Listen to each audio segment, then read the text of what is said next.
സ്റ്റെഫിനെ, ഈ സ്ഥാനാർത്ഥികളുടെ നാമനിർദ്ദേശ പത്രിക സമർപ്പണമൊക്കെ പൂർത്തിയായി. ഇനിയിപ്പോൾ സ്ഥാനാർത്ഥികൾക്കും രാഷ്ട്രീയ പാർട്ടികൾക്കൊക്കെ തലവേദന എന്തെന്നറിയോ? എത്ര അപരന്മാരുണ്ടാകുന്നുള്ളതാണ്. അതെ അതെ. ഈ അപരന്മാരൊരു ചെറിയ മീനാണോ? അപരന്മാർ ചെറിയ മീനല്ല എന്ന് മാത്രമല്ല, സ്ഥാനാർത്ഥികൾക്ക് വലിയ തലവേദനയായിട്ടുണ്ട് മുൻ തെരഞ്ഞെടുപ്പുകളിൽ. അതെ അതെ, അത് ലോക്സഭാ തെരഞ്ഞെടുപ്പിലാണെങ്കിലും നിയമസഭാ തെരഞ്ഞെടുപ്പിലാണെങ്കിലും അത് തന്നെയാണ് ചരിത്രം. നമ്മുടെ തിരുവനന്തപുരത്ത് ശശി തരൂരിന് ഒരു അപരനുണ്ട്. ശശി തരൂർ എന്ന പേരിലോ? ശശി തരൂർ എന്ന പേരിലല്ല, ശശി എന്ന പേരിൽ. അതാരാ? ആ അപരനെ കാണാനാണ് നമ്മൾ ഇന്നിപ്പോൾ ഇവിടെ വിളപ്പിശാല എത്തിയിരിക്കുന്നത്. അദ്ദേഹം നമ്മൾ വിളിച്ചതിൻ്റെ അടിസ്ഥാനത്തിൽ വന്നിട്ടുണ്ട്. നമസ്കാരം. എന്തുകൊണ്ടാണ് ഇത്തവണ മത്സരിക്കാൻ തീരുമാനിച്ചത് സ്വതന്ത്രനായിട്ട്? ഞാൻ മുമ്പ് കാലങ്ങളിൽ രാഷ്ട്രീയ പ്രവർത്തനമൊക്കെ നടത്തിയിട്ടുണ്ട്. ഈ തിരുവനന്തപുരം ജില്ലയുടെ എല്ലാ ഭാഗങ്ങളിലും എനിക്ക് ബന്ധമുണ്ട്. അറിയപ്പെടുന്ന വ്യക്തിയാണ് കൊങ്ങപ്പള്ളി ശശി എന്നാണ് എൻ്റെ പേര്.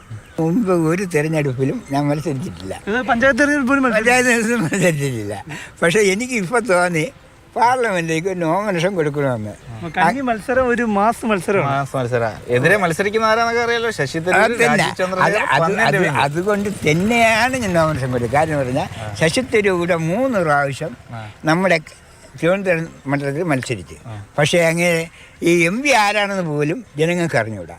ഇവിടെ വന്നിട്ട് ഉടനെ അന്താരാഷ്ട്ര ലെവലിൽ അങ്ങും വിദേശത്തായിരിക്കും. ശശിയുടെ മത്സരം അപ്പം ശശി തരൂരിനെതിരെ തന്നെയാണ് മത്സരം. കാരണം എന്ന് പറഞ്ഞാൽ കാരണങ്ങൾ പലതുണ്ട്. ആരെങ്കിലും പറഞ്ഞതിൻ്റെ അടിസ്ഥാനത്തിലാണോ? അങ്ങനെ എന്നെ ആരും പഠിപ്പിക്കണ്ട. ഞാൻ ഇത് കുറേ പഠിച്ചതാണ്. രാഷ്ട്രീയം എന്ന് പറഞ്ഞാൽ രാഷ്ട്രീയം പുസ്തകങ്ങൾ വാങ്ങിച്ചു വെച്ച് പഠിച്ചിട്ടുള്ള ഒരു വ്യക്തിയാണ്. മുമ്പ് ഏതെങ്കിലും രാഷ്ട്രീയ പാർട്ടിയിൽ പ്രവർത്തിച്ചിട്ടുണ്ടോ? മുമ്പ് ഞാൻ എൻ്റെ ചെറുപ്പത്തിലേക്ക് ഇടതുപക്ഷത്തിൽ പ്രവർത്തിച്ചിട്ടുണ്ട്. CPM CPM പ്രവർത്തിച്ചിട്ടുണ്ട്. എത്ര കാലം പ്രവർത്തിച്ചു? അത് 2, 3, 4 കൊല്ലം 10 കൊല്ലം വരെ പ്രവർത്തിച്ചിട്ടുണ്ട്. ഇപ്പൊ ഈ അടുത്ത സമയത്തൊന്നും പാർട്ടി പ്രവർത്തനമൊന്നുമില്ല. ഇത്തവണ മത്സരിക്കണമെന്ന് പറഞ്ഞിട്ട് വേറെ രാഷ്ട്രീയ BJP-ക്കാരോ CPM-കാരോ ആരെങ്കിലും വന്നതിന്റെ അടിസ്ഥാനത്തിലാണോ ഇത്തവണ? ഇല്ല, എൻ്റെ അടുത്ത് ആരും വന്നില്ല, ചോദിച്ചില്ല. ഈ ശശിയണ്ണൻ ഇപ്പോ ശശി തരൂരിന്റെ ഒരു അപരനായി. ഈ 2004 ലോക്സഭാ തെരഞ്ഞെടുപ്പിൽ ആലപ്പുഴയിലും മൂവാറ്റുപുഴയിലും അപരന്മാർ കൊടുത്ത പണി എന്താണെന്ന് എനിക്ക് ഓർമ്മയുണ്ടോ? പിന്നെ 2004 ആലപ്പുഴയിൽ VM സുധീരനെ നിലം തൊടിക്കാതിരുന്നത് ഈ അപരനല്ലേ? അന്ന് VM സുധീരൻ ആലപ്പുഴ തോറ്റത് 1009 വോട്ടിനാണ്. KS മനോജ് വിജയിക്കുന്നു അവിടെ. അന്ന് VM സുധീരൻ്റെ ഒരു അപരനുണ്ട് അവിടെ. ആരെന്നറിയോ?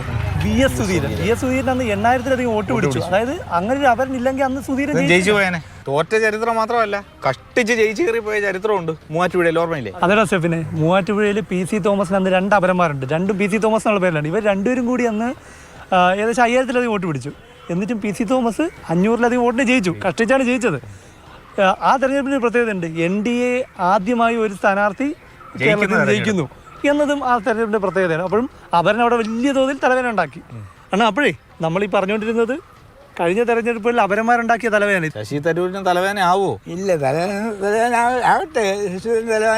ശശി തരൂരിനോടുള്ള പ്രതിഷേധമാണല്ലേ? ശശി തരൂരിനുള്ള പ്രതിഷേധം തന്നെ കൊടുത്തു. ശശിയണ്ണ ഇത് പറയുമ്പോഴേ ഈ 2009 2 രാഷ്ട്രീയ പാർട്ടികൾക്ക്, അതായത് LDF-നും UDF-നും അപരന്മാരുണ്ടായ തലവേദനയുണ്ട്. എവിടെ നിന്ന്? കോഴിക്കോട്ട് മത്സരത്തിൽ അവിടെ MK രാഘവനെതിരെയും മുഹമ്മദ് റിയാസിനെതിരെ.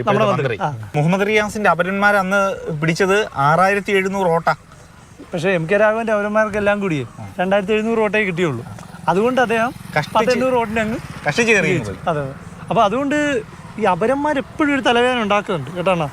അപ്പോൾ ഇനി പറയാനുള്ളത് വോട്ടർമാരോടാണ്. ശശി തരൂരിനാണ് വോട്ട് ചെയ്യുന്നതെങ്കിൽ കൈപ്പത്തി ചിഹ്നത്തിൽ ശശി തരൂർ എന്ന പേര് നോക്കി തന്നെ വോട്ട് ചെയ്യുക. ഇനി സ്വതന്ത്ര സ്ഥാനാർത്ഥി ഈ ശശിയണ്ണന് വോട്ട് ചെയ്യാൻ താല്പര്യപ്പെടുന്നതാണ് അദ്ദേഹത്തിന് വോട്ട് കൊടുക്കുക. ക്യാമറ സജീവകുമാരനും സ്റ്റെഫിനും ഒപ്പം പ്രശാന്ത് കൃഷ്ണ, മാതൃഭൂമി ന്യൂസ്, തിരുവനന്തപുരം.